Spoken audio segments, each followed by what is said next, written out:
So, last we left off, everybody had met up. We were all introduced to each other.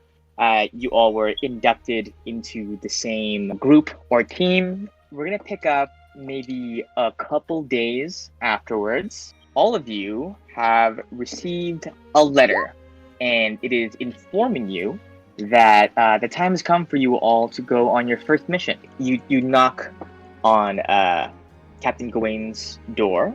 This is the man who informed you all last time around that you all were in, and you're meeting up with him again to receive your first assignment. You have all been summoned here today because it has been time for your first official mission. There's been a bit of an epidemic of new recruits not making it to the next step.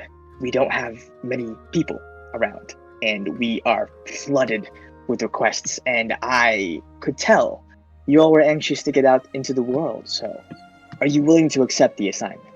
Guess it doesn't make a difference if we die today or tomorrow, so...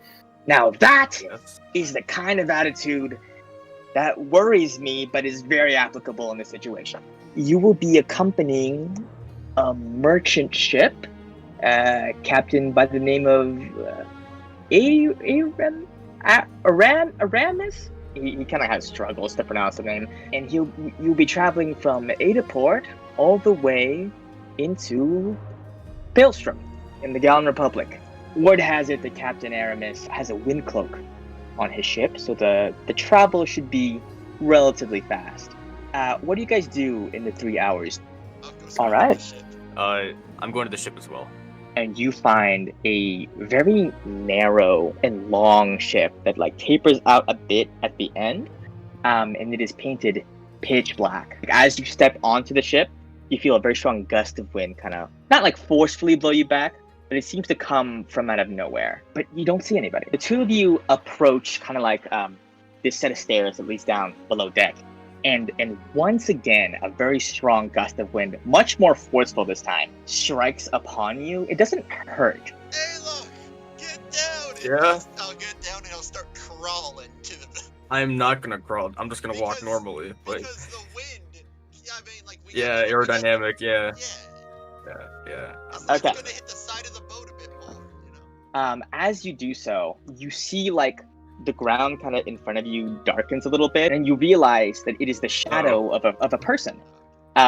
Someone has leapt from the top of the crow's nest and is coming to a land on the ground, and suddenly slow in momentum as gusts of wind come across the floor and kind of ruffle your hair, touching down on the ground very softly. It is an elven woman. You see that she is wearing this thin cloak that's it's green and almost translucent, and you can see that her skin is covered in green tattoos that very curvy, and they swirl around her skin. And the longer you look, the more you notice that these lines are moving. Why are you here? We're part of the Shield of Celestia. So, the two of you are going to defend this ship. There's 3 others. They're out shopping right now. 3 others. Wow. Okay. The 2 of you are free to stay above deck until it is time to depart. Wait, I apologize, but what's your name? My name is Valère. Make yourselves at home, I suppose. There's a few fishing rods. You can maybe try and catch some supplies if you're really anxious to do something. But otherwise, try not to make too much sound.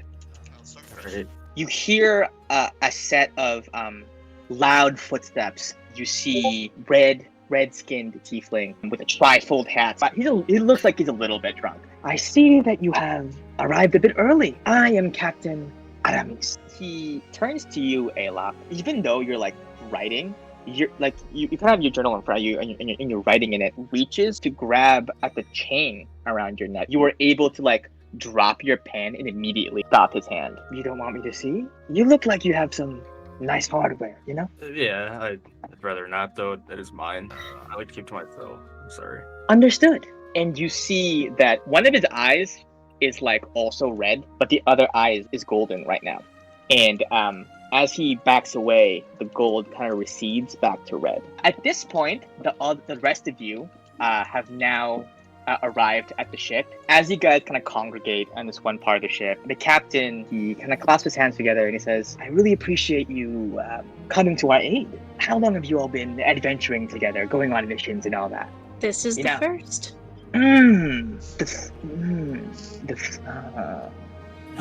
Well, there is such a thing as beginner's luck.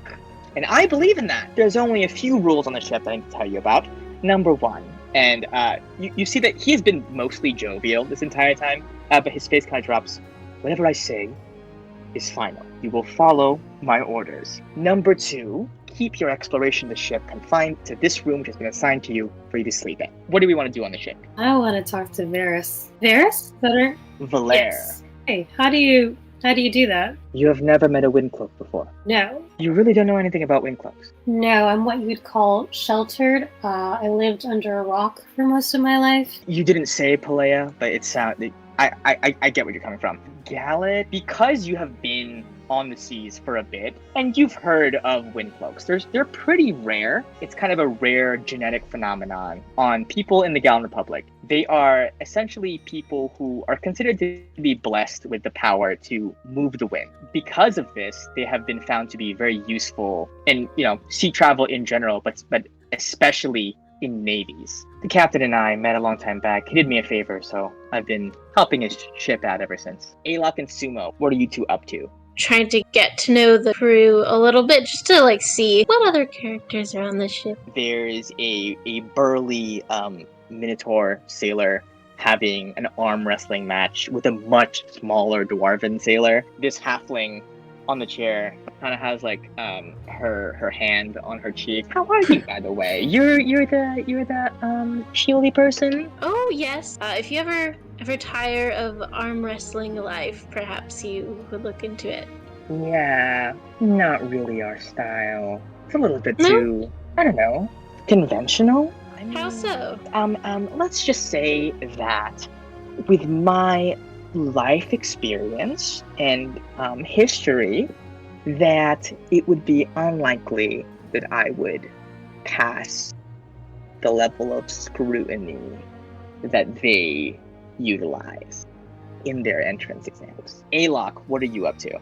He's probably just walking around the ship in awe, actually looking at the sails and everything. I'm going to wash dishes. You notice that the water is slightly changing hue. It goes from clear to being slightly tinged with red. This is not normal. You have not seen this before. You feel that there is much more powerful magical things at play here.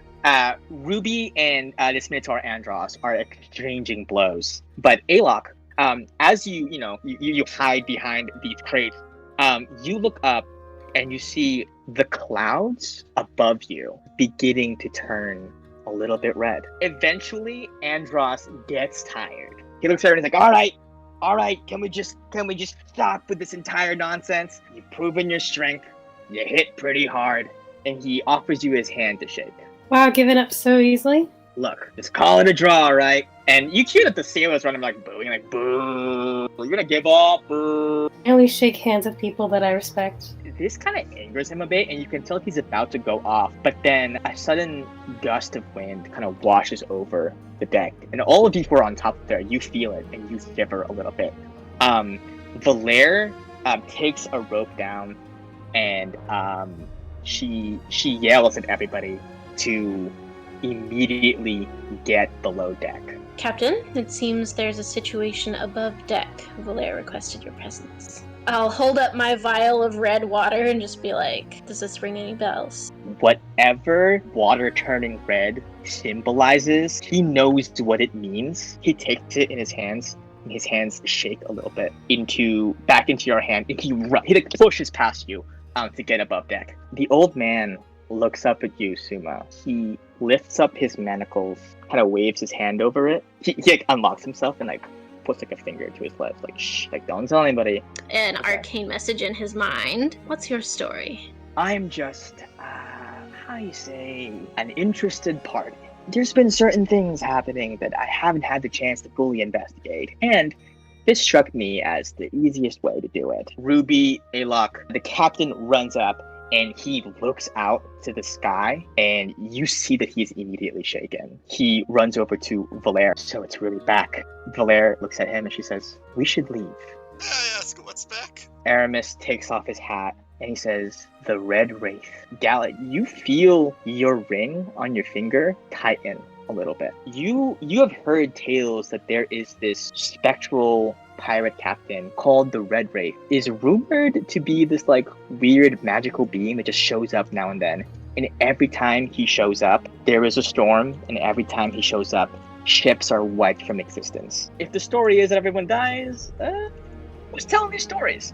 Either way, it is kind of like an urban legend. You have heard tales that every now and then this thing will resurface, and when it does, it takes ships and it takes lives. As you all stand on the deck, it begins to rain. In the distance, you see a little bit of white, but then you realize it is the top of a giant mast and these sails. This ship rises up out of this water, and as it does, a sea of red mist wafts over the waves, and it begins to encircle the Slim Reaper and roll onto the deck. The captain and Valere, they both like run onto the opposite end of the ship, and you can see them heading towards like a pair of lifeboats. Wait a second, they're leaving? They're leaving their entire crew behind, and they're going on the lifeboats. That's no good. That thing takes ships and swallows them whole. And Aramis kind of like steps in front of her, and he says, "Regrettably, I cannot continue captaining the ship. In fact, I give it to you. Good luck." Aramis, the captain Yes. goes down with his ship. All your crew members, they would go down with your ship. And I expect the same from you. Do you have any idea how long I've been doing this? There are things that you cannot fuck with, and that is one of them. A captain goes down with his ship, right? But as I said, this is not my ship anymore. The old man locked up in the brig arrives on the deck. He snaps his fingers. The shimmering veil like disappears from off of him. And you see Gawain Redshield, the man who gave you this quest, standing on deck. You hear a scritching and a scratching on the side of the ship. Skeletal fingertips start boarding the ship. Gawain looks around and he says, "I'm sorry for the deception, but I had to see for myself what was killing our newbies. I don't think that this is something the five of you should be around for." Who is going to trust him and go down? Who is doing otherwise? I'm standing my ground, I'm staying here. Yeah, I'll stay where I am. I'm out.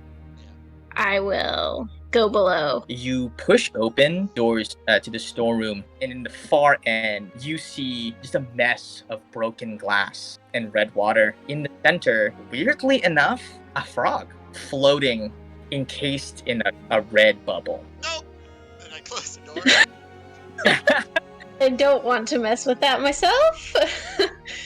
You recognize this thing. This must be a very young emperor frog. Emperor frogs are in the lore of this world. Like there's usually one on each island region, in most of the island regions, and they're a species of telepathic frogs with very powerful psionic powers. They're like a little bit below a minor deity. That changes And this is my a very- next actions. Okay. That does change things, doesn't it?